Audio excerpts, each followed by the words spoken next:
అంటే secretaries draw చేసి ఎవరికి ఇస్తారు అమౌంట్? మీకు ఇస్తారా? ఓకే. మళ్ళీ మీరు ఎవరికి ఇస్తారు? చూసుకోవాలిగమ్మా, ఎలక్షన్ కదా. ఇప్పుడు ఎలక్షన్ ఇయర్లో ఇప్పుడు ప్రభుత్వం సొమ్ము కదా అది. 3000 రూపాయలు అంటే ఎవరు ఇస్తున్నారు? అది గవర్నమెంటేనా? మరి వీడియోస్ ఫొటోస్ కొంచెం చెక్ చేసుకున్నారా మీరు?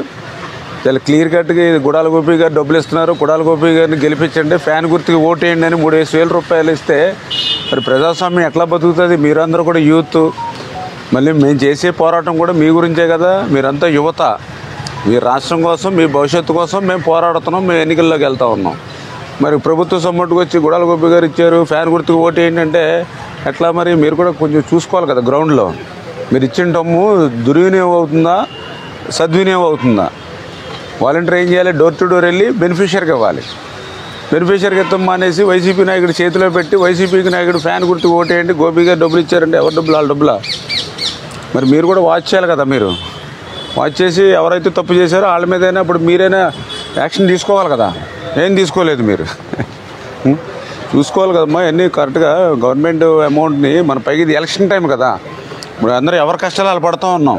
పొద్దున్న 6 గంటలకు వెళ్ళి పాదయాత్రలు చేసుకుని రాత్రులు అక్కడే పడుకొని కుటుంబం తిరుగుతూ ఉన్నాం ఎలక్షన్లో.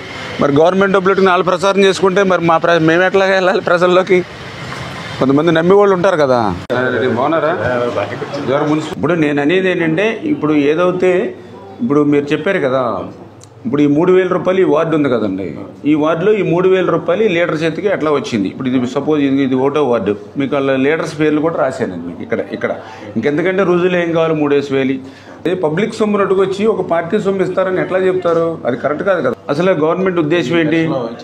డోర్ టు డోర్ కదా మన పెన్షన్ ఇవ్వాల్సింది. డోర్ టు డోర్ పెన్షన్ ఇవ్వాల్సింది హాల్లో పెట్టి ఎట్లా ఇస్తారు పెన్షన్? ఇది కూడా 3000 రూపాయలు చేతిలో పెడతా ఉన్నారు వీళ్ళకి. ఇప్పుడు ఎట్లా మీరు హాల్లో పెడితే ఇంకెంతకంటే రుజువులు ఏంటంటే అసలు వన్ సైడ్గా ఉంటే నేను చెప్పాను కలెక్టర్ గారికి కూడా, మీరు కరెక్ట్గా చర్యలు తీసుకోకపోతే నేను కలెక్టర్ ఆఫీసులో కూడా నిరసన కూర్చుంటానని చెప్పాను. నేను కలెక్టర్ గారికి కూడా చెప్పా. ఎందుకంటే అన్యాయం వేరేది ఏమి ఉండదు.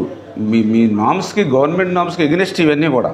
వాలంటీర్ ఉంటే ఎక్కడికి వెళ్ళాలి? వాళ్ళ ఇంటికి వెళ్ళి ఇవ్వాలి. ఇప్పుడు రోడ్డు మీద ఇదొక పెన్షన్ ఇద్దరికి ఎలా ఇస్తారు? ఒక చోట పిలిచి. అసలు వాలంటీర్ ఉన్న వాలంటీర్ కదా ఇవ్వాల్సింది. వీళ్ళ హ్యాండ్కి ఎలా వస్తుంది? అది కూడా 3-4 ఒక చోటకి పిలిచి ఎట్లా ఇస్తారు? 50 మందిని పిలిచి ఎట్లా ఇస్తారు ఒక చోటకి? చాలా క్లియర్గా కలెక్టర్ గారిని ఎలక్షన్ కమిషన్ కూడా అడగడం జరిగింది. ఏదైతే ప్రభుత్వానికి సంబంధించినటువంటి పింఛను సొమ్ము వైఎస్ఆర్సీపీ పార్టీ నాయకుల చేతుల్లోకి ఎట్లా వెళ్ళింది? ఎట్లా వైఎస్ఆర్సీపీ నాయకుడు 3000 రూపాయల చొప్పున లెక్క పెట్టి ఆ పింఛన్దారికి అందించాడు? ఇది నెంబర్ 1.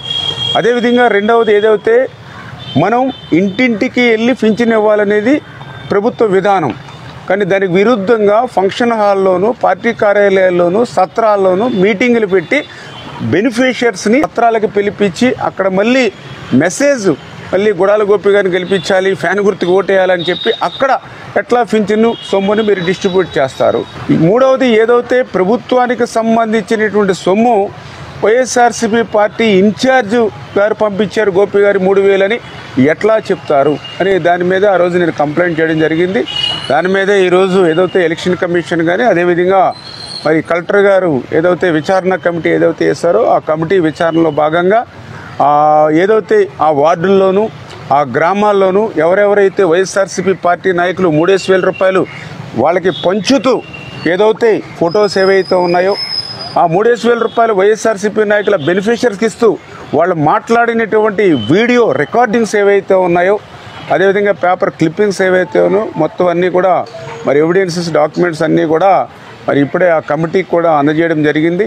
దయవుంచి నేను కూడా ఒకటే ఈ యొక్క విచారణాధికారులకు కానీ కలెక్టర్ గారికి కానీ చెప్పేది ఒకటే, ప్రజాస్వామ్యంలో న్యాయబద్ధంగా ఎన్నికలు జరగాలి.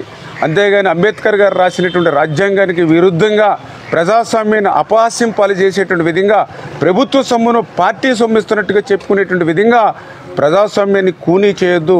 రాబోయేటువంటిది ఎన్నికల రోజులు, నిష్పక్షపాతంగా ఎన్నికలు జరిగేటువంటి విధంగానే అధికారులందరూ కూడా పనిచేయాలని చెప్పేసి మీ ద్వారా కూడా అందరినీ కూడా కోరుకోవడం